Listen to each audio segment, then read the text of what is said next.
Welcome back to the Alpha Females Invest podcast. Two females working in the finance industry, searching for alpha. My name's Emily. And my name is Clooney. And together we bring diversified perspectives from the buy and sell side of the finance world. We provide listeners with a deep dive into financial topics by interviewing experts in the field. As we both work in finance, we can get into the nitty-gritty and ask the technical questions on topical financial issues. We also really seek to elevate female voices in the finance industry to provide our listeners with diversified perspectives. As usual, of course, any information discussed in this podcast is not financial advice. All opinions do reflect those of the individual, and you should always read the PDS and talk to a financial advisor who can consider your personal circumstances before you invest. Today, we'll be chatting with Sarah King, who is the Head of Advice and Client Care at Stockspot. Stockspot is a platform for online investment advice, which is also sometimes referred to as Robo-Advice, and it provides its customers with a custom portfolio of ETFs all wrapped up in an all-in-one solution, which makes financial advice accessible to everyone. I love what fintechs have enabled for the finance industry, and particularly any type of fintech that promotes financial inclusion and literacy, which is why I'm really excited to have Sarah on the show today. Welcome, Sarah. Thank you so much for having me on the show. I'm very excited to be joining you today. So today we've called our episode the Financial Advice Trilemma, as I think there are sort of three elements to unbundle here. Firstly, our listeners are typical professionals, perhaps in the financial industry, who have a pretty solid amount of financial literacy. So do we need advice, or should we be managing our own money directly? I think second to that, if we do need advice, what is the best way to go about it? Should we be going to a traditional financial advisor, or is Robo-Advice like Stockspot going to be more appropriate? And then finally, I think, should we be looking at passive or active investing strategies? So a lot to unbundle in this episode, and I'm really excited to jump in. But before we do, Sarah, it's time for my favorite question of the episode. So to give you a little bit of background, we obviously have a lot of high flyers on the show, like yourself. So to break down those barriers of professionalism with our listeners, we just like to ask each guest what has been their most embarrassing career moment. So if you can, we'd love to hear one from you. Yes, this is a difficult question to think through. So, I think it really takes me back to my London days when I was actually working for one of the big investment banks over there in more of an administration role at the time. And I worked for this quite crazy investment banker. And I remember one day going into his office, looking at his receipts and these lavish expenses that he'd incurred of a weekend. And I walked into his glass windowed office and I was like, Thierry, how have you spent thousands of dollars on, this champagne and this dinner? How am I going to get this expense report across the line for you? And he literally lost it at me. He flipped his lid. He couldn't deal with it. And it was so embarrassing. The whole floor looked up at me. And if anyone who knows me personally, I went bright red and my heart just sank.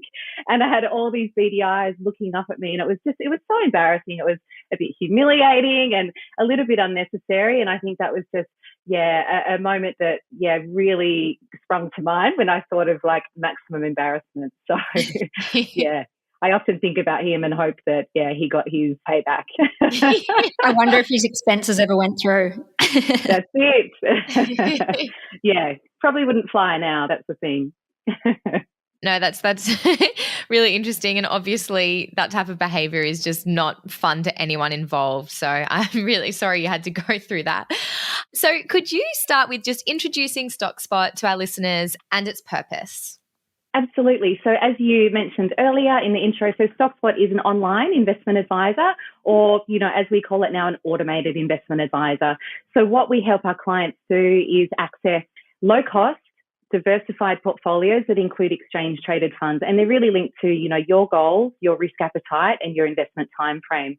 So within that, we make sure that you get the right mix of investments, the right strategy, top quality ETFs from a mix of different ETF providers, and then we manage things like automatic dividend reinvestment, portfolio rebalancing, making tax time easy. So really, we just want to make that whole end-to-end process simple, easy, and efficient for our clients.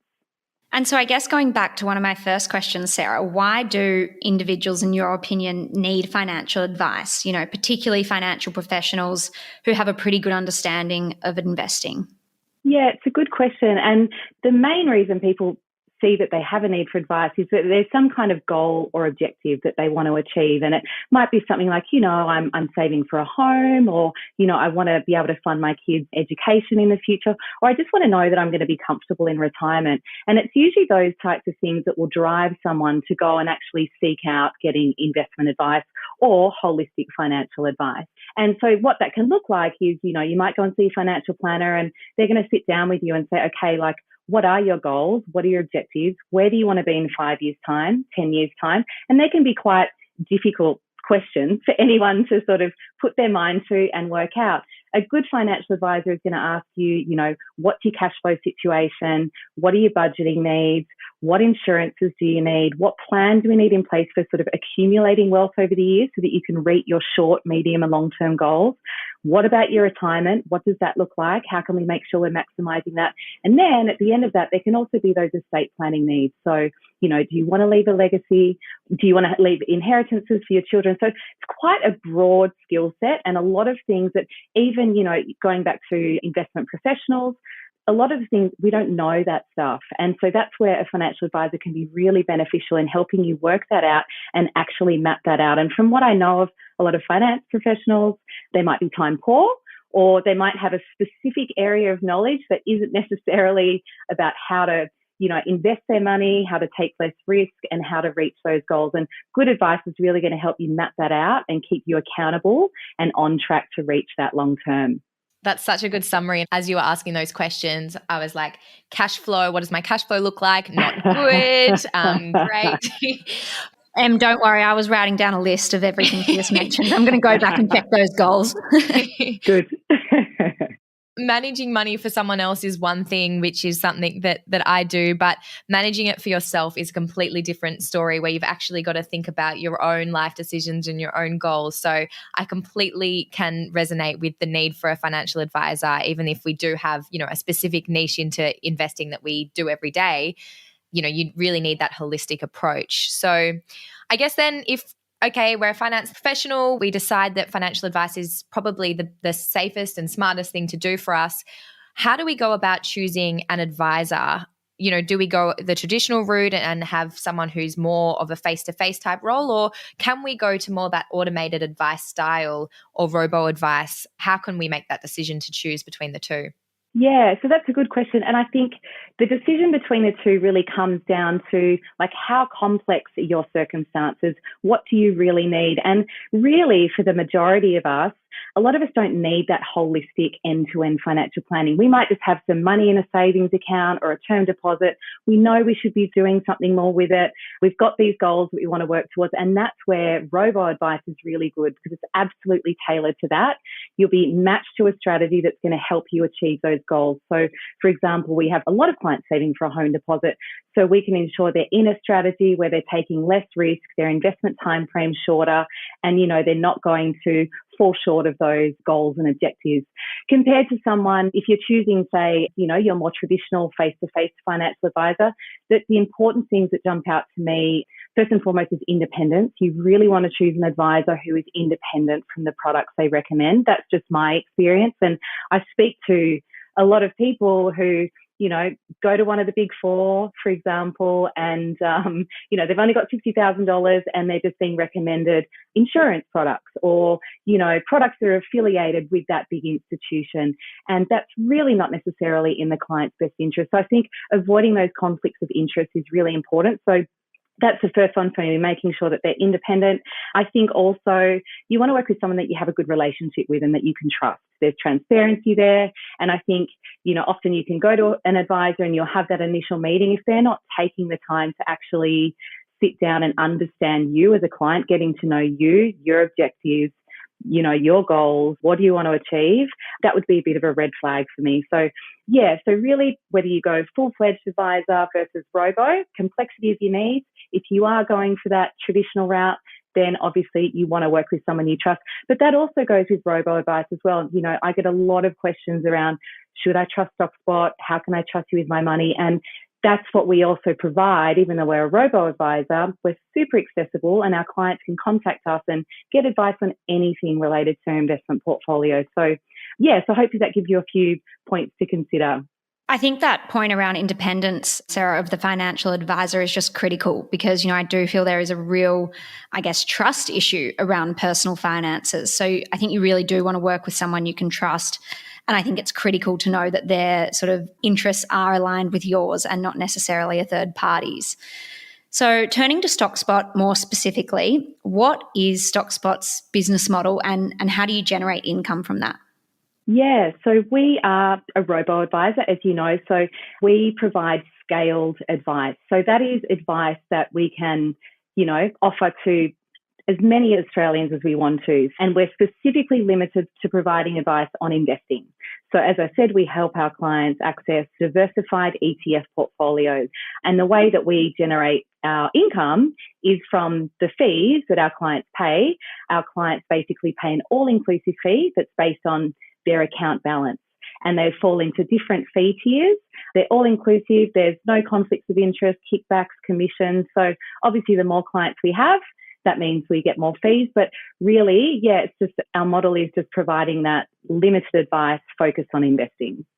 Yeah, that makes sense. I guess one of the other things that we tend to get questions on is the visibility of entry and exit prices when we're not trading directly through a security. So how does Stockspot provide that visibility that, you might trade on one day, but you might not know what price you're getting for your securities? Yeah, so all of our clients have an investment dashboard that updates daily with their account information. We also have a mobile app that does the same.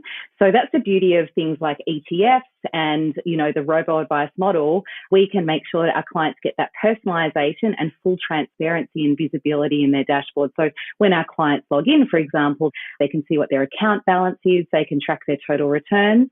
There's a performance section that breaks down all of the ETFs they own, the individual purchase dates and, the purchase price, along with their income return, their capital return. So there's that full visibility, which we think is super important. And that's also the beauty of ETFs because, if, as you know, they trade at their net asset value and then marked at price daily. So our clients, I think that gives them trust and confidence in our product because you've got that immediate transparency there.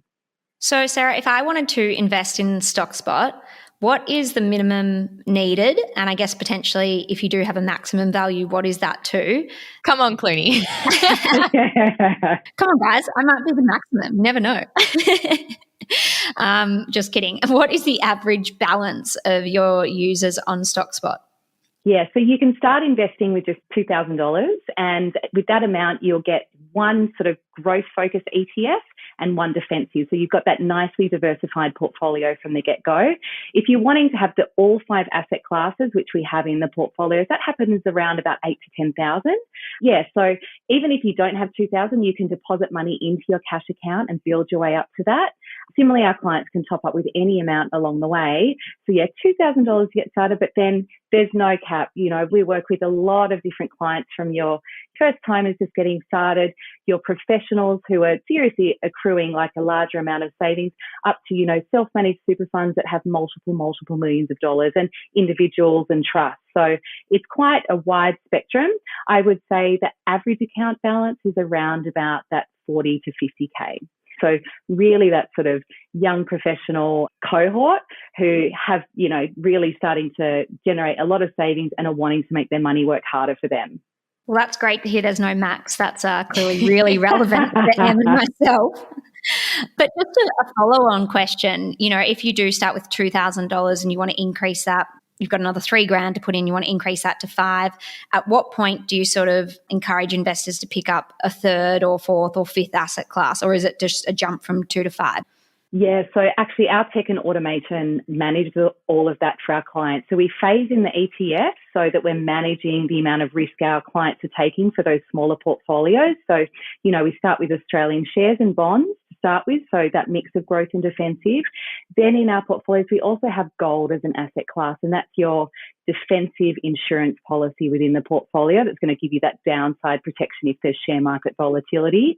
And then closer to that sort of 10K mark, we introduce our global shares. So that's split out into emerging markets and your global developed markets. So that's all managed by the smart algorithms that we use. All our clients really need to do is top up, they can top up with any amount, and then we'll manage that phase-in process for them.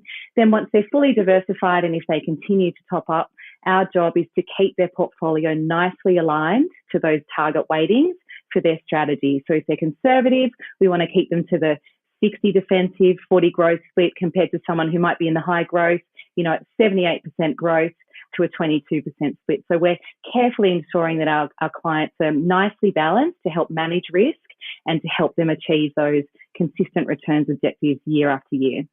I need some of those optimized algorithms for my own investment. So I guess one of the things that investors get scared about is, of course, during a downturn, the ability to withdraw their cash. In the pandemic, lots of people took out their money because they're worried about the stock market crashing 30%, then it went up 30 to 40%. So I guess, do you hold a proportion of cash for your clients? And is there any restrictions on redemptions, or can clients draw down their money when they need to? So I'll talk to the accessibility piece first. So all of our clients own their investments in their own name under a unique HIN. So that's a good thing because it means that they're the legal and beneficial owner of those investments at any point in time.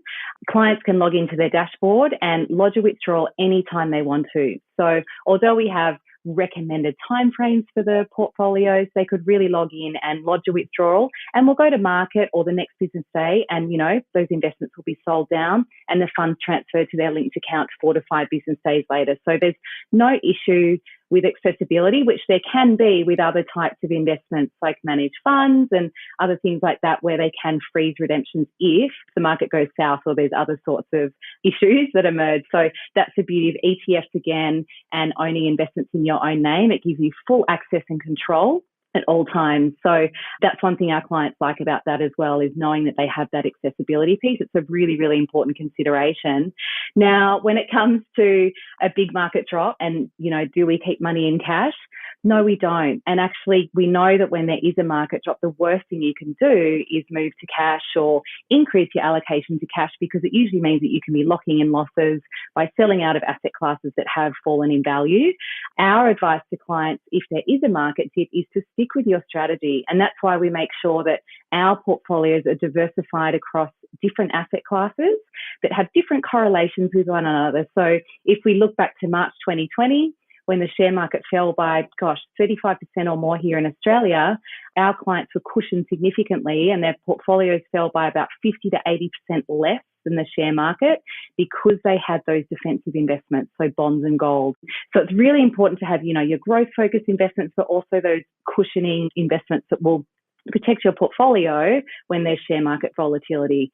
So our advice to clients during market volatility, or if there's, a lot of hype and noise in the media, is to stick with your strategy, block out the noise, and we make sure that, they've got as much money invested in the market. And that's actually a really good time to usually top up your portfolio to take advantage of cheaper prices in those asset classes that might be underperforming at that point in time.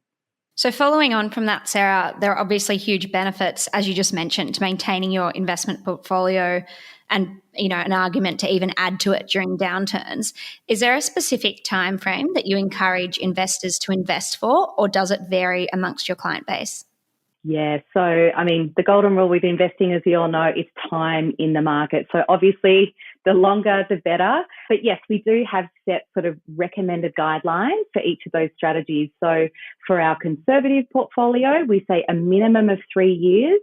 Typically, we'll see clients going into this strategy who are more risk averse.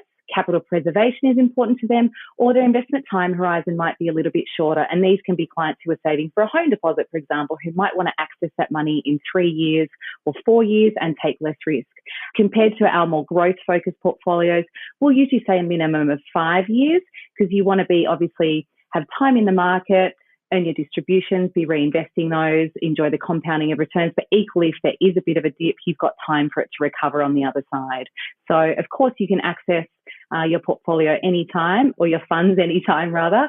But yeah, really, the longer the better. So I'll always say to clients, minimum of 5 years, but ideally 10, 15 or more if you can. So that's where we'll often see clients actually setting up two different portfolios with different strategies, and that's where they've got quite specific goals for those portfolios. They might want to have a pool of money that they need to draw on in the more medium term, and then they've got their long term that they know they're not touching for years and prepared to take a bit more risk with that. So that's when we see that goals-based investing really working with this robo-advice model as well. Yeah, that makes complete sense. And it's great that you can have multiple portfolios for different scenarios, which is fantastic. I wanted to dive in a little bit to the active versus passive debate. So, of course, your focus is on low-cost passive ETFs to provide really diversified exposure, which is a great way for clients to kind of access that broad investing market. I guess particularly in volatile markets, active management does have a position in a portfolio potentially because, professional managers are able to pivot or rotate the portfolio depending on market conditions. Of course, I would say that given it's my job. But I guess I wanted to understand, your thoughts on why you focused on passive and if there is an aptitude for active going forward or in future. Yeah, so yes, we're definitely focused on the passive side. So it's very much that buy, hold, rebalance along the way philosophy. From what we know with investing, the more that you're buying and selling within a portfolio, incurring transaction costs, crystallizing tax, that has a bit of a drag on investors' returns at the end of the day. So our philosophy is really built around, the less you do, the better you're going to be. Now, if you look at active fund managers, from the research that we reference, in particular the SPIVA report, there might be an active fund manager that does well in a certain year, but then if you look at the statistics that show, only about 20% of active fund managers outperform their set benchmark over 3 to 10 years. And if you project that out to 15 years, it's only 15%. And of those active fund managers that actually do well, it's only about 1% that manage to stay in that top quartile. So unfortunately, when we speak to clients and what we see is they're paying higher costs to access those active funds. They're not getting the consistent returns that they need year after year. They might in one year, but they might fail to do so in subsequent years. So in our view, it's just better to buy the market, have exposure to the whole index, all the Aussie shares. Every year you're going to have exposure to the shares that do well. You don't have to look for that needle in the haystack. You just buy the haystack. Now, what we do see from time to time is, yes, some clients want to tailor their portfolio or have that little bit of customization. And that could be, it could be putting a bit of money in an active fund. And that's maybe more your core satellite approach. So my advice to clients would be have the majority of your funds in your sensible, well-diversified portfolio. Then if you want to have that bit of an add-on on the side, do that with a smaller amount of your money. And that's why we've introduced things like Stockspot themes to our product offering for clients. So it gives our clients the ability to access different sectors, themes, geographies, just to tailor their portfolio a bit. Maybe you get a bit more niche on a certain theme like tech or healthcare or something that's underrepresented here in Australia. But we kind of cap it. So it's not going to be a returns drag on their portfolio, but more of a boost, hopefully, over the long term. So, that's really our view on the active versus passive debate. I think it's always a good one to chat about, and it always throws up a mix of opinions. If we had more time, Sarah, I'd get Em to jump in on the active side of things. But I think to save our listeners, we'll keep the conversation moving. So obviously there sounds like there are a lot of benefits to passive investing and, specifically robo-advice, some of which you just mentioned and I think are really key. Can you talk to us about what are the key disadvantages, if there are any? Yeah, I guess the main disadvantage, if you'd call it a disadvantage, is that it's limited advice. So if you are wanting to get more comprehensive advice or, advice on, say, tax and a little bit on super, you're not necessarily going to get that with a robo-advisor because it's limited to investment advice. So a lot of the time, clients will call me up and they're like, can you give me advice on tax? I'm like, I'm really sorry, I can't. You might need to go and speak to a tax professional about that. But that works really well. They can work in conjunction with each other. The only other thing would be if you are looking for that face-to-face relationship where you want to go and meet your advisor, sit down, have a cup of coffee, have a relationship and talk about those circumstances and really build that relationship. Robo-advice isn't really that. We're designed to use tech and automation to help you achieve those objectives, drives down the cost of advice so that you can actually still get a professionally managed portfolio, but for a fraction of the cost. But it just means that that offering is slightly different. So if you are looking for that, or you want that sort of prestige of seeing a financial planner, that's probably not what Robo-Advice is going to give you. That makes sense. And we spoke a little bit about the portfolio optimization that you do at Stockspot. So are you rotating the positions or portfolios based on market conditions and your in-house view of how the asset allocation should look at any point in time? Yeah, so going back to how the portfolios are built, so we use asset class diversification. So the most important thing for us is looking at what mix of investments do we need to have in the portfolio. So for us, and this is based on, modern portfolio theory, it's your mix of investments that drives 90% of the returns in the portfolio. So we're really focusing on that as the overall construction methodology. So we have Australian shares as an asset class, your global emerging market shares, global developed market shares, and then bonds and gold. So they're the 5 key asset classes.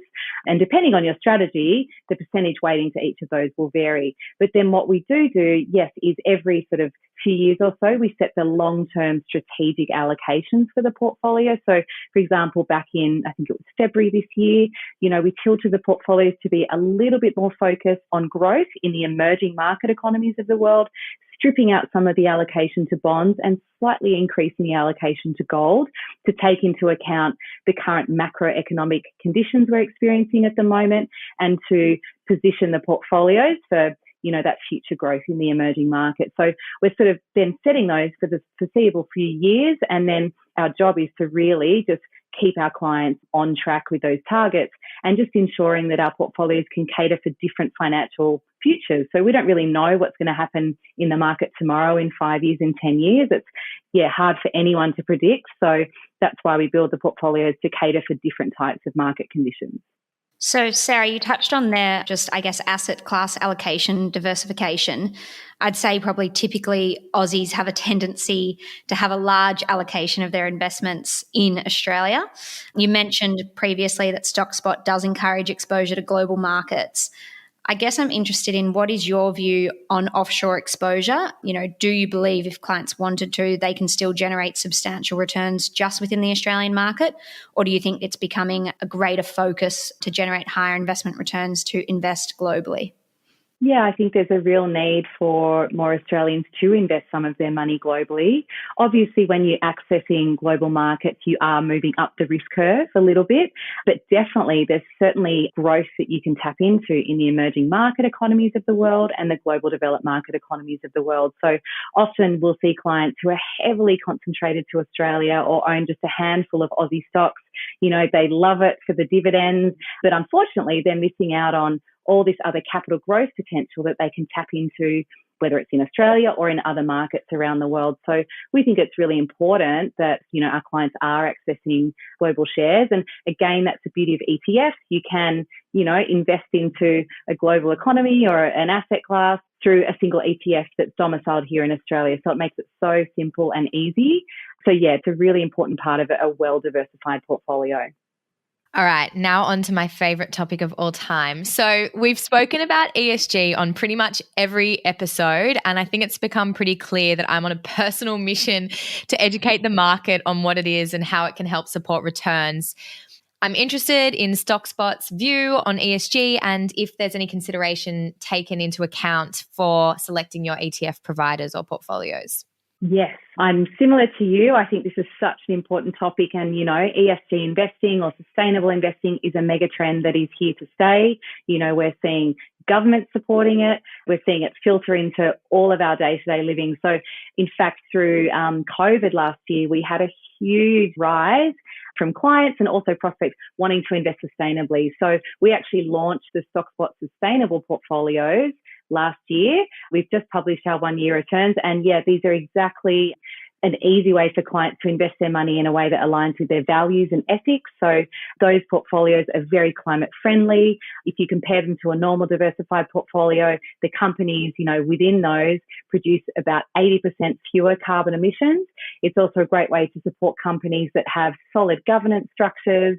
They're looking at supply chains, all of that kind of stuff that is really, really important. And, it's particularly important with our millennial investors or even, younger than that. that.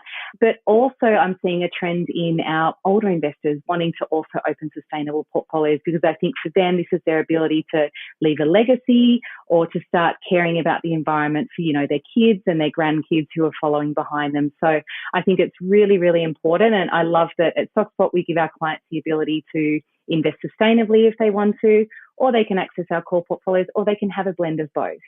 Love that. Very happy to hear. Good. It is great to hear. And, you do seem really passionate about sustainable investing too, which I think is just great that Stockspot is getting involved now as well.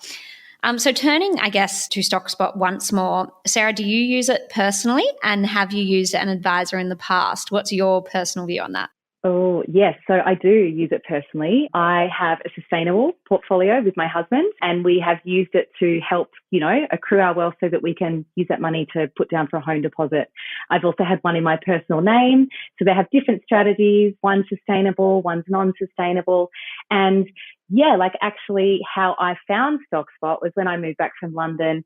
I studied financial planning, but I knew I didn't need all of that other stuff. I just had money in savings. I knew it wasn't doing anything for me, but I knew I didn't need to see an advisor and have to pay thousands of dollars to access advice to invest in index funds or whatever it was I wanted to do. And that's actually how I came across Robo-Advice in the first place, looking at what was happening in the US.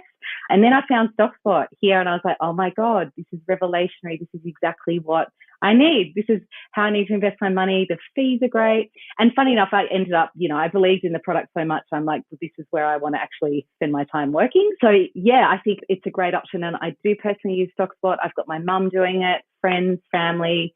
And in terms of using an advisor in the past, I did when I was a paraplanner. Luckily, I had access to a senior advisor at the time who actually trained me on the benefit of index investing. I accessed my first investment portfolio through him and, learned about the benefit of topping up my super, making additional salary sacrifice contributions, all of those kinds of things. But for me, really, my needs just aren't that complex, so I don't need a full-fledged advisor. For the time being, I just have Stockspot, which is great.